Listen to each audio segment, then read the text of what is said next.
Enggak.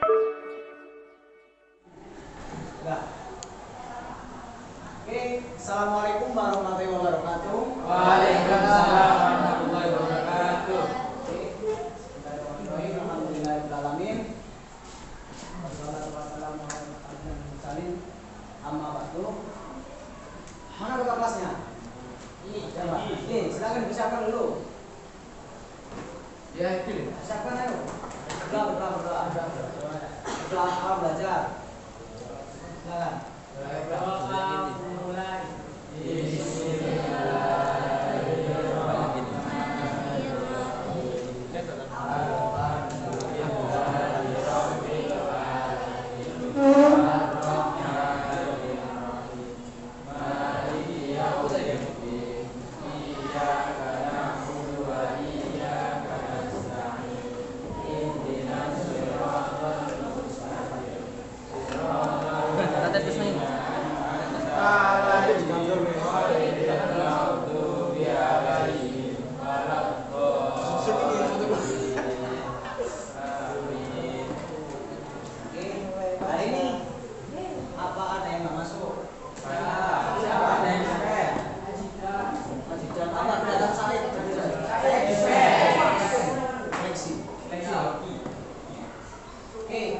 Sebelum kita bagian baru, bab 11 kuantitas dan kualitas hadis.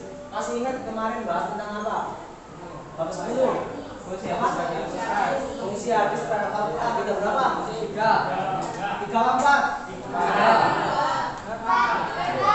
3. Unsur hadis ada 3. Fungsi hadis ada. Nanti kon digambar le. Bayan apa pertama? Takdir. Bayan takdir artinya apa? Artinya menguatkan atau menetapkan. Yang kedua, bayan tafsir artinya menafsirkan atau menceritakan kembali, menjelaskan hal yang bersifat global menjadi rinci. Yang ketiga adalah bayan tasrih artinya menetapkan hukum yang dijelaskan sama Al-Quran. Yang terakhir bayan asal membatalkan atau mengharuskan. Nah, di sini kita membahas bab 11 kuantitas. Tidak bisa dikon.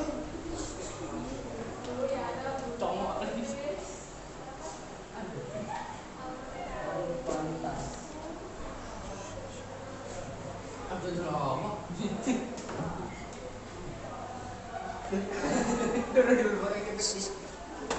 Oke, di bab 11 bab 2 terakhir kita membahas tentang kuantitas dan kualitas suatu hadis. Next. Oke, di bab ini kita akan ada 3 sub materi atau subbab. Yang pertama ilmu hadis, yang kedua tinjauan hadis dari segi kuantitas rawi, dan yang terakhir adalah tinjauan hadis dari segi kualitas sanad. Oke, bisa saya gambarkan dulu.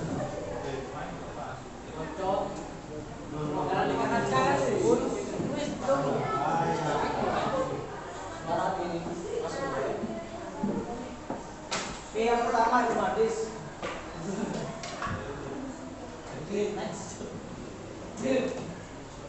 Oke, ilmu hadis dan pembagiannya. Ilmu hadis sendiri berasal dari 2 kata, yaitu ulum atau ilmu dan hadis. Ulum atau ilmu yang artinya ilmu, ya tahu sendiri ilmu gimana artinya. Itu sama hadis yaitu sandaran yang disandarkan kepada Rasulullah atau perbuatan, pembicaraan dan lain-lain. Itu namanya ilmu hadis. Next. Ilmu hadis sendiri ada menurut istilah Ustaz Samsudin yaitu ilmu pengetahuan tentang sabda, perbuatan, pengakuan ataupun gerak-gerik yang bentuknya jasmania oleh Rasulullah. Sedangkan menurut ulama mutaqaddimin, ilmu hadis adalah ilmu pengetahuan yang membicarakan tentang cara-cara persambungan hadis mencapai ke Rasulullah SAW. Nah, yang kedua adalah pembagian dari ilmu hadis sendiri. Ada 2. Yang pertama adalah hadis riwayat. Di Instagram.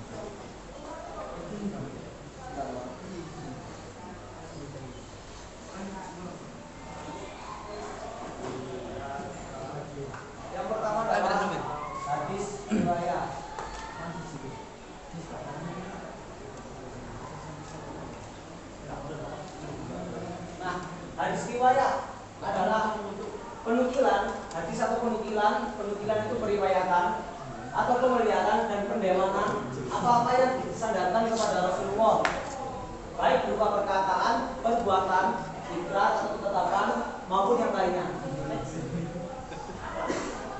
Nah, objek pembahasan yang pertama pasti kepada Rasulullah, entah itu perilakunya maupun sifatnya. Yang kedua adalah syarat periwayatan hadisnya, itu benar atau salah. Yang ketiga adalah cara pemeliharaan hadis tersebut. Nah, tujuan mempelajarinya yaitu menghindari segala kesalahan yang diriwayatkan atau dinukilkan dari Rasulullah SAW. Penyusunnya yaitu Muhammad bin Syihab Az-Zuhri. Yang kedua adalah hadis diraya.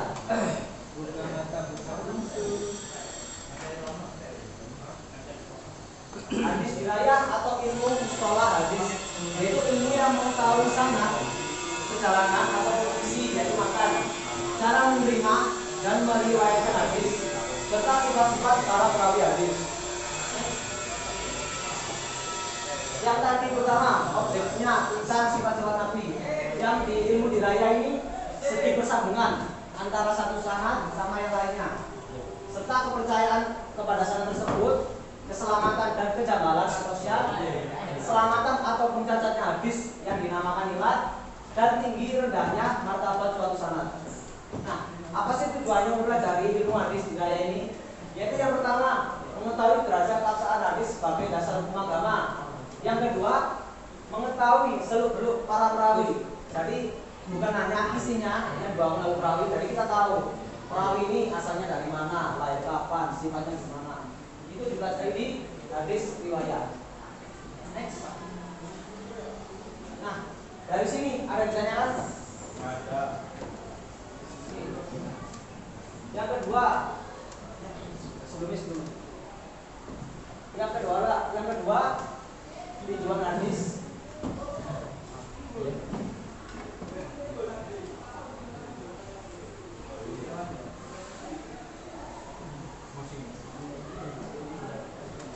Tujuan hadis dari segi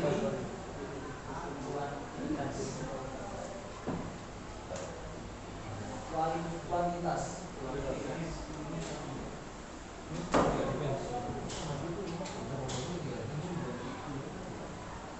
Nah, di sini kita garis bawahi dari segi kuantitas rawi, jadi orang yang meriwayatkan hadis tersebut.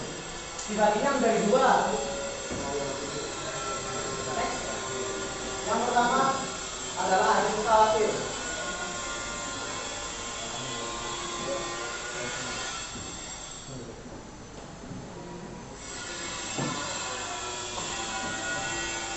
Oke, hadis mutawatir adalah hadis yang diriwayatkan oleh banyak perawi, namun mustahil kelompok tersebut atau perawi-perawi tersebut sepakat untuk berdusta. Jadi hadis mutawatir ini hadis yang paling benar. Itu diriwayatkan oleh sekelompok perawi yang nggak mungkin kelompok atau sekumpulan itu bersepakat untuk berbohong. Itu namanya hadis mutawatir. Yang kedua, next.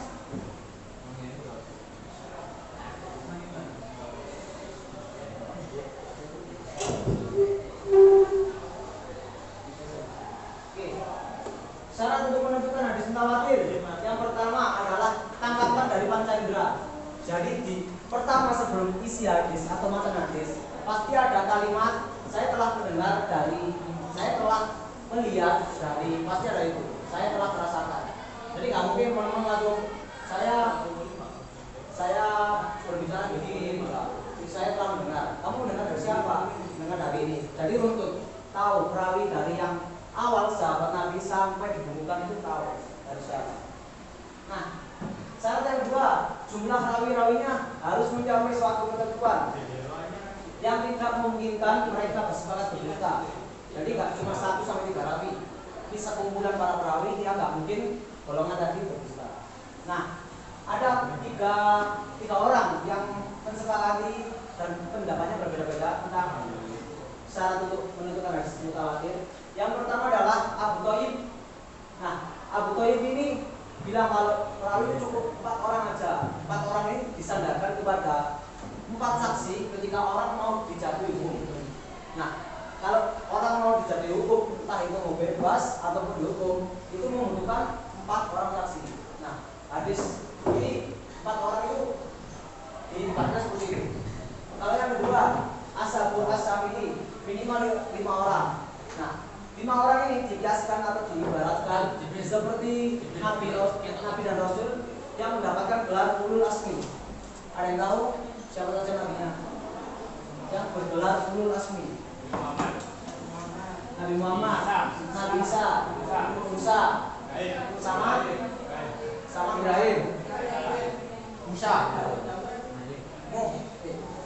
Nabi Muhammad, Nabi Isa, Nabi Musa, Ibrahim, Nuh sama Muhammad.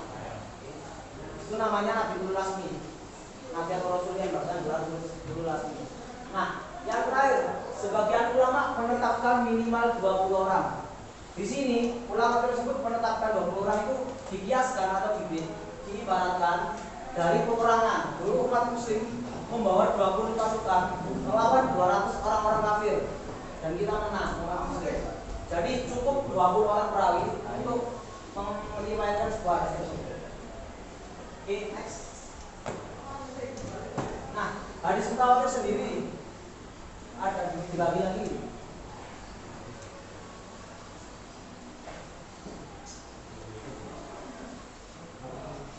Oke, hadis mutawatir dibagi menjadi 2. Yang pertama,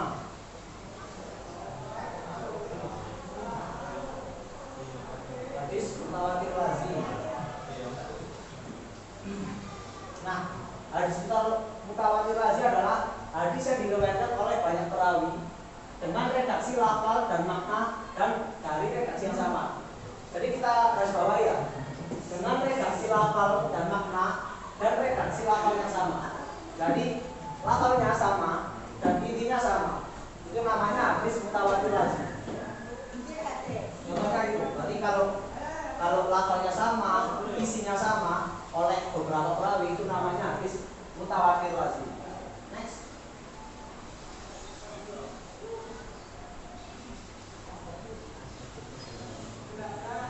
Hadis maknawi. Nah, yang kedua adalah hadis manawi. Hadis manawi beda sama hadis lazim. Kalau lazim tadi lafal dan maknanya sama, redaksinya sama. Yang manawi lafalnya berbeda, cuma intinya sama. Jadi anggap aja ya, aku kemarin main ngopi di satu tempat. Nah, temanku lihat, kayak kemarin aneh keluar. Nah, redaksinya sama, aku keluar tapi nggak tahu di mana itu. Nah, redaksi yang sama itu yang dimaksud. Taunya keluar, cuma isinya yang beda. Oke, hadis lazim ini makna dan redaksinya sama. Hadis manawi lafalnya yang berbeda, isinya sama. Next.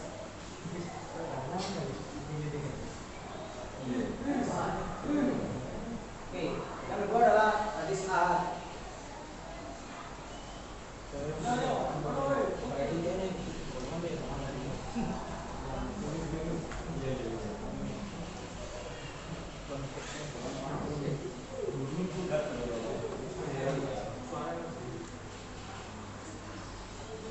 Hadis ahad adalah hadis yang perawinya tidak mencapai derajatnya mutawatir atau sekelompok perawi. Hadis ahad ini perawinya cuma 2-5, mungkin 1, 2, 3 atau 4. Itu namanya hadis ahad. Next. Nah, dibagi lagi menjadi 3.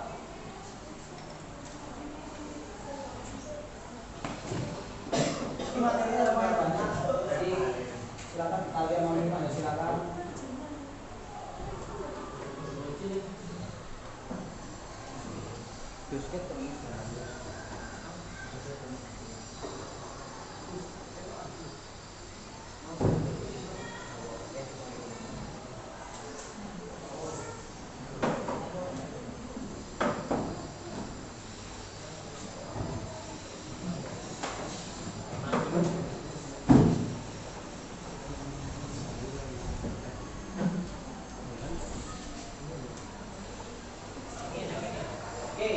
Hadis ahad dibagi menjadi 3. Yang pertama adalah hadis masyhur, yaitu seperti hadis masyhur artinya seperti hadis ahad, yaitu hadis yang perawinya tidak banyak, cuma tidak sampai ke derajatnya hadis mutawatir. Jadi hadis masyhur artinya sama seperti hadis ahad. Sedangkan hadis aziz yang yaitu adalah hadis yang diriwayatkan oleh dua orang atau dua perawi. Walaupun dua orang tersebut, perawi tersebut terdapat pada satu tabaqat atau tabaqat itu tingkatan. Oke, yang hadis gharib yaitu hadis yang dalam sanadnya terdapat seorang yang menyendiri dalam meriwayatkan. Menyendiri di sini orangnya jarang berkumpul, jadi bukan kayak hadis mutawatir yang sering komunikasi, sering kumpul. Hadis gharib ini orangnya menyendiri, tapi mengetahui hadis tersebut. Itu namanya hadis gharib. Hadis gharib sendiri terbagi dari dua, dibagi lagi nih.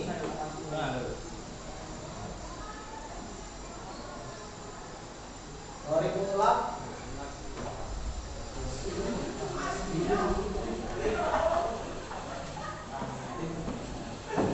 sama nisbi. Ini yang pertama dulu, hadis gharib mutlak, yakni apabila penyendirian rawi dalam meriwayatkan hadis itu mengenai personaliannya, yaitu untuk meriwayatkannya dia menjelaskan juga personaliannya, maksudnya dia menyendiri, cuma pas dapat hadis itu dia menjelaskan siapa sih dia itu. Jadi orang tahu, oh orang ini berarti ini bilangnya tadi ini. Itu namanya itu hadis mutlak. Jadi apabila penyendiriannya rawi dalam meriwayatkan hadis itu mengenai personaliannya. Hadis gharib nisbi, yakni apabila penyendirian itu mengenai sifat-sifat atau keadaan tertentu seorang rawi. Jadi apabila penyendirian itu mengenai sifat-sifat atau keadaan tertentu rawi. Jadi sebelum meneruskan isi tersebut dan tersebut, seorang ini ya mengenai sifat-sifatnya. Jadi ada perbedaan sedikit mengenai sifat-sifat seorang rawi tersebut. Next. Oke, yang kedua ini tinjauan hadis dari segi kuantitas rawi. Ada yang tanyakan? Bukan ketemu. Oke, lanjut ya. Jangan coba lo.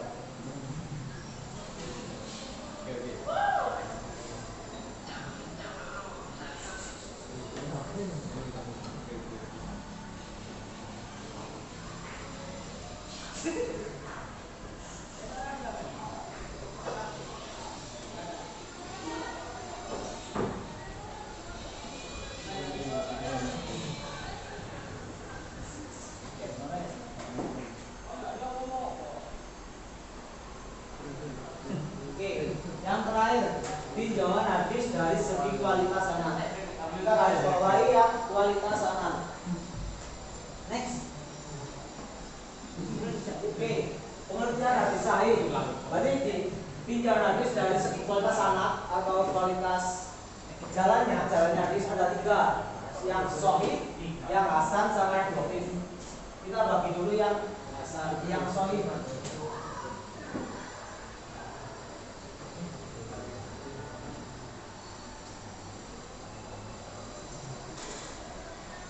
Sahih adalah hadis yang dinukilkan ataupun diriwayatkan oleh rawi yang adil, sempurna ingatannya atau dhaif yang kemarin kita bahas, dan sanadnya bersambung, tidak berilat maupun tidak janggal. Next. Nah, syaratnya yang pertama, perawi tersebut harus memelihara ketaatannya dan menjauhi maksiat, menjauhi dosa-dosa kecil, tidak melakukan perkara yang belum jelas dasar hukumnya, tidak mengikuti pendapat yang diperselisihkan dasar hukumnya. Yang kedua, seperti kemarin, sempurna katanya ataupun David. Masih ingat David ada berapa? Berapa? Ada dua apa aja? Oke, David Al-Sobri sama Al-Kitabi. Satu masalah ingatannya, yang kedua adalah kitab buku. Oke, yang ketiga sanadnya bersambung, jadi tidak putus di tengah, atas ataupun akhir. Lanjut. Kedudukan hadis sahih. Hadis sahih dijadikan di ajaran Islam sebagai sumber utama kecuali mutawatir. Berarti ada sahih, hasan sama dhaif tingkatannya. Ini kalau di kualitas sanad. Kalau di kualitas umum masih ada hadis mutawatir. Ya nggak mungkin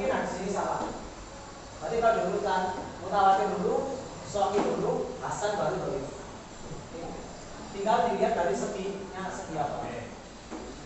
Oke, kedudukan hadis sahih sebagai sumber ajaran yang lebih tinggi daripada hasan dan dhaif, tetapi berada di bawah kedudukan hadis mutawatir.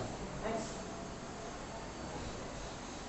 Klasifikasinya yaitu ada hadis sahih li dzati sama li ghairi.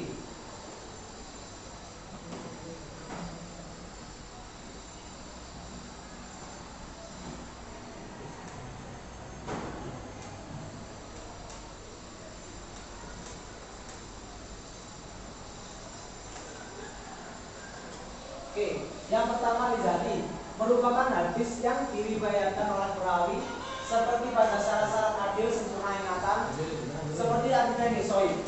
Jadi ingatannya ada, orangnya sempurna, tidak janggal, syaratnya disambung. Itu sama dengan sahih li dzati. Nah, yang kedua, bedanya sama yang kedua. Kalau li ghairi ini yang ingatannya tidak kokoh atau sedikit lupa kayak kemarin kita bahas. Jadi hadis yang keadaan rawi-rawinya kurang hafid atau hafal dan dobit, tetapi mereka masih terkenal orang yang jujur.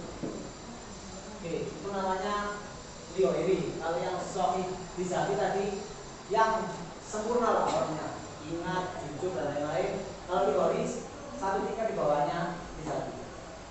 Next. Nah, untuk derajatnya ada 3. Yang pertama adalah hadis muttafaq alaih, yaitu hadis yang disemangati oleh Imam Bukhari dan Muslim tentang syaratnya. Jadi dua besar imam kita, Imam Bukhari dan Imam Muslim, menyepakati hadis tersebut. Namanya hadis muttafaq alaih. Yang kedua, hadis riwayat Bukhari, yaitu hadis yang diriwayatkan oleh Imam Bukhari namun tidak diriwayatkan oleh Imam Muslim. Itu namanya riwayat Bukhari. Dan selanjutnya hadis riwayat Muslim, hadis yang diriwayatkan oleh Imam Muslim tetapi Imam Bukhari tidak meriwayatkannya. Next. Oke, yang kedua hadis hasan.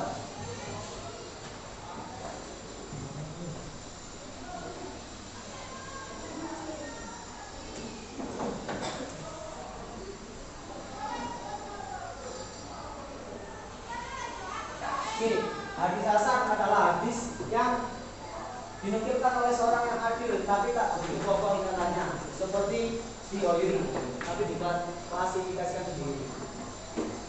Hadis hasan artinya itu yang dinukilkan oleh seorang yang adil tapi tak begitu kokoh ingatannya. Next. Nah, klasifikasi hadis hasan sendiri seperti hadis sahih, yaitu ada 2. Li dzati juga dan li ghairi.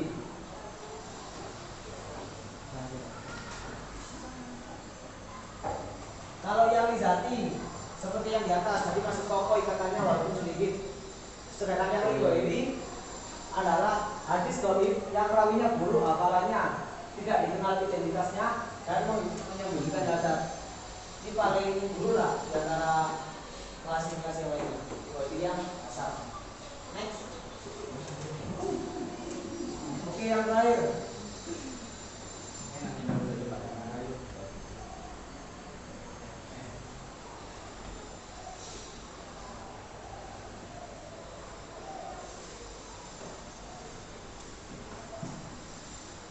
Yang terakhir adalah hadis dhaif ataupun hadis yang paling lemah. Adalah hadis yang tidak mempunyai atau memenuhi syarat-syarat dari hadis sahih, hadis hasan, apalagi hadis mutawatir. Namanya hadis dhaif yang paling lemah. Next. Nah, klasifikasinya ada 5.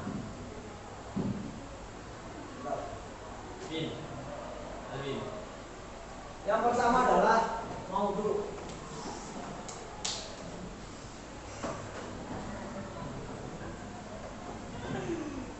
Yang kedua adalah makna.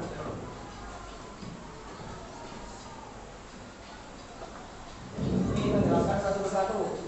Hadis maudhu adalah hadis yang dicipta serta dibuat oleh seorang pendusta. Jadi hadis dhaif yang lemah tadi dibuat oleh seorang pendusta untuk menyerang Rasulullah. Namanya hadis maudhu. Ini diciptakan atau kita pelajari biar tahu apa sih selain hadis yang baik-baik ini ada hadis yang untuk dibuat melawan Rasulullah secara palsu dan dusta, baik hal itu sengaja ataupun tidak. Yang kedua, klasifikasinya adalah hadis matruk, yaitu hadis yang menyendiri dalam periwayatan yang diriwayatkan oleh orang yang tertuduh dusta dalam periwayatan hadis. Jadi orang yang ini dia meriwayatkan namun tertuduh dusta oleh orang lain. Nah, rawi yang meriwayatkan hadis matruk ini disebut matruk al-hadis. Next. Yang ketiga, mungkar.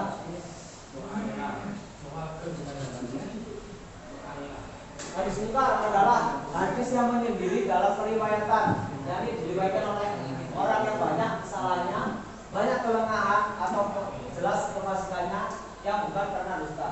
Jadi orang ini wis hitungannya Jawa wis pelek lah ini, entah sifatnya entah woni. Tapi orang ini nggak dusta, nggak bohong. Cuma hadis tersebut gak iso dia tidak bisa dijadikan hadis hasan ataupun sahih. Oke. Itu namanya hadis mungkar. Yang keempat, hadis mu'alal. Mu'alal.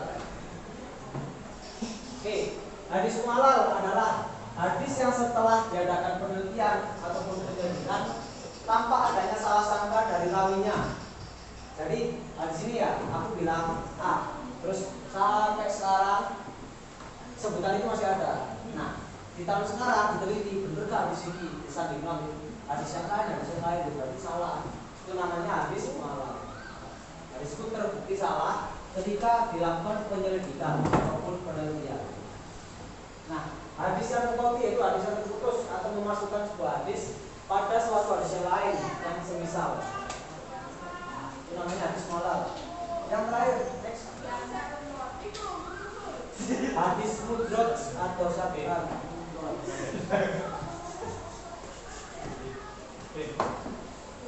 Oke, yang terakhir, hadis yang disadur dengan sesuatu yang bukan hadis atas perkiraan bahwa saduran itu termasuk hadis.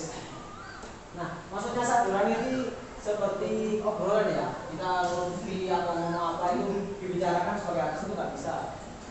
Bahwa saduran itu termasuk hadis. Perkataan yang disandarkan oleh rawi itu dapat dilakukan perawi sendiri atau perkataan orang lain, baik sahabat maupun tabi'in, dimaksudkan untuk menerangkan makna kalimat tersebut. Next. Nah, sebab-sebab hadis dhaif tidak dijadikan dasar hukum. Yang pertama adalah faktor sanadnya, urutannya yang membuat hadis dhaif ini tidak bisa dijadikan hukum. Entah itu cacat perawinya ataupun tidak bersambungnya sanad. Yang kedua adalah yang pasti faktor isi ataupun matan. Isi dari hadis dhaif ini pasti bertentangan dengan Al-Quran, terus bertentangan dengan Rasulullah juga, ungkapan lafal terlalu berlebihan atau dilebih-lebihkan, dan bertentangan dengan Allah. Next. Oke, terima kasih, semoga bermanfaat. Ada tugas sampai kelompokan. Pokoknya cuma dua tugas. Kita bagikan, kalian tulis terserah kelompok siapa. Gampang kok bahasanya, tinggal nanti tak jelaskan gimana pengerjaannya. Baik.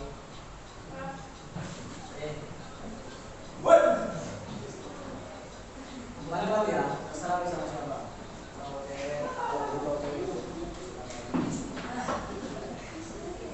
Itu baru cuma itu baru doa.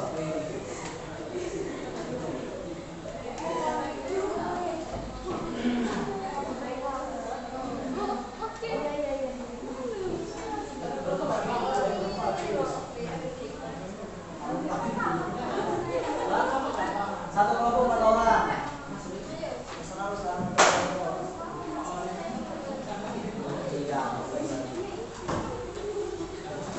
Kita cuma 4 orang minggu ya. Aku dulu gampang kok. Iki sih tak kebal. Ini yang terbalik bukan pertanyaannya loh ya. Pertanyaannya 2 halaman terakhir. Kan sekarang upacara. Tapi ini gak ada yang bawa api. Jadi materinya tak taruh sini.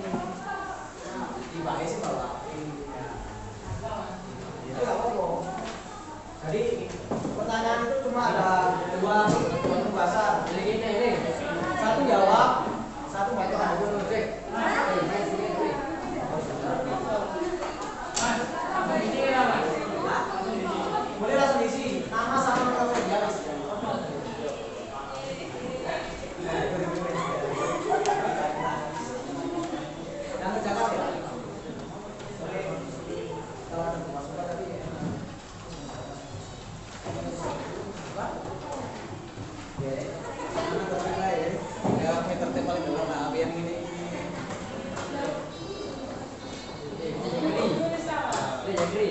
Apa? Di situ, langsung di situ.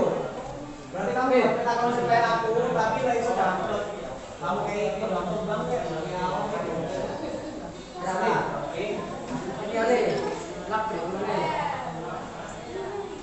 Oke, di sini sudah dapat 7 pekerjaan. Bacalah, diskusikan, bertanya kalau ada yang ditanyakan, terus dikumpulkan, sama berdoa sebelum malam.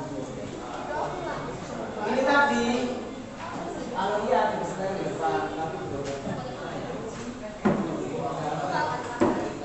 langsung ke 2 halaman terakhir. Dua halaman terakhir, ya. Ya itu toh, dua itu. Pecahannya di bawah ya. Yang satu peta konsep full, yang satu soal ini. Orang. Jadi biar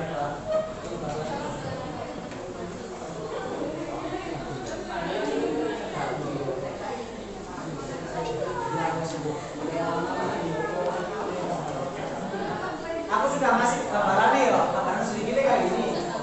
Tapi terserah wis.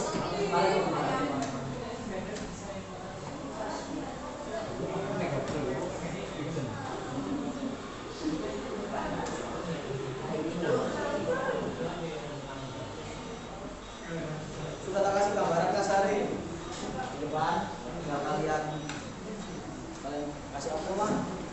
Coba lihat dulu. Ini sopi dan gambar. Masih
pojok kelompok yang menghapus jawaban. Yang Mas Pran pertanyaannya enggak? Pembalap pertanyaannya enggak?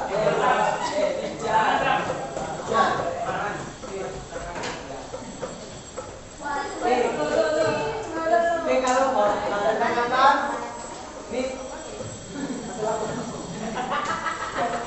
terima kasih ya, ini materi kita baru 11. Jadi materinya nomor 1, tokoh-tokoh hari habis, contoh minggu depan. Kalau bisa ketemu saya jelaskan, kalau nggak bisa ketemu ya online atau ya kasih materi. Oke, terima kasih.